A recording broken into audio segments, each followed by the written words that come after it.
Olá! Hoje a gente vai conversar sobre um tema que está bem no centro da fé cristã, o amor. Mas não é um amor qualquer. Vamos falar de um afeto que é muito mais do que um sentimento, é a própria identidade de quem segue a Cristo. Vamos entrar nessa história. A cena, gente, é de arrepiar. Pensa só, depois de tudo, depois da ressurreição, no momento de profunda restauração, a primeira pergunta que Jesus faz a Pedro não é sobre a capacidade dele ou sobre o futuro. Não, a pergunta é direta, íntima e, acima de tudo, fundamental. Tu me amas? E é aqui que está o pulo do gato. Ao colocar o amor como prioridade, acima de dons, de obras, de qualquer outra qualificação, Cristo nos mostra o que é realmente essencial. A vida espiritual de verdade não se sustenta em atividades religiosas, sabe? Ela floresce a partir de um relacionamento, de um afeto profundo com Ele. Mas que tipo de amor é esse, afinal de contas? Para a gente conseguir entender a resposta humana, a gente precisa primeiro dar uma olhada na fonte divina desse amor. E olha, aqui tem uma distinção que é crucial. O amor não é algo que Deus tem, é o que Deus é. Ele é descrito como eterno, ou seja, sempre existiu. É um amor que a gente não merece, que é oferecido de graça, não como uma recompensa. E claro, é um amor provado, demonstrado de forma definitiva lá na cruz. Para pensar um pouco nisso. Essa afirmação teológica é radical. Ela conecta o conhecimento de Deus diretamente com a experiência do amor. Seguindo essa lógica, uma pessoa pode até estudar sobre Deus, seguir todos os rituais e, mesmo assim, não conhecê-lo de verdade. O conhecimento real, aquele que a gente vive, nasce e se manifesta no amor, porque essa é a natureza dele. Então, como é que esse amor, uma vez que a gente o recebe e corresponde a ele, realmente muda a fé na prática? Vamos ver o contraste impressionante que isso cria. De um lado, a gente tem uma religiosidade que pode parecer toda certinha por fora, mas que por dentro está vazia, sem vida. Do outro, uma fé que é vibrante, cheia de significado, que transforma o que era dever em puro prazer. A diferença é gritante.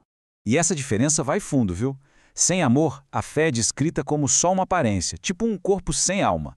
A vida cristã se torna fria, mecânica, um fardo pesado. Mas, quando o afeto por Cristo está no centro, tudo muda. A vida espiritual se torna verdadeira, um privilégio, uma alegria. A obediência deixa de ser um dever para se tornar um prazer, o verdadeiro coração do discipulado. Essa é a transformação que acontece por dentro. É uma reorientação completa. O que antes era importante, de repente, perde o lugar.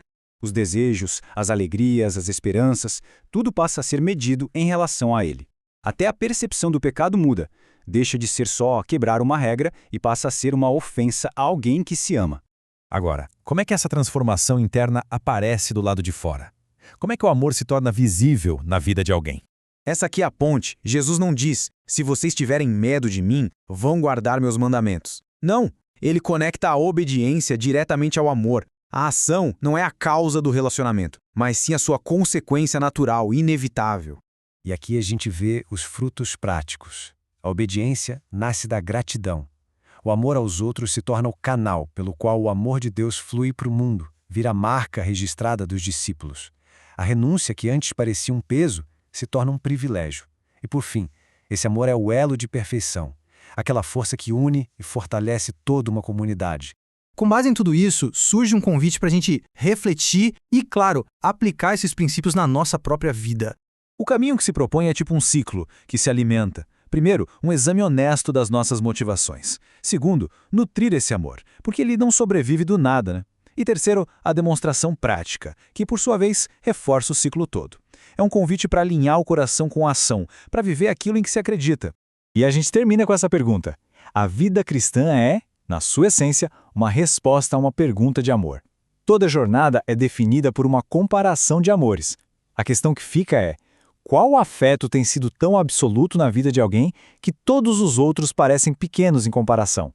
É uma reflexão que vai muito além da teoria e toca lá no centro da nossa existência.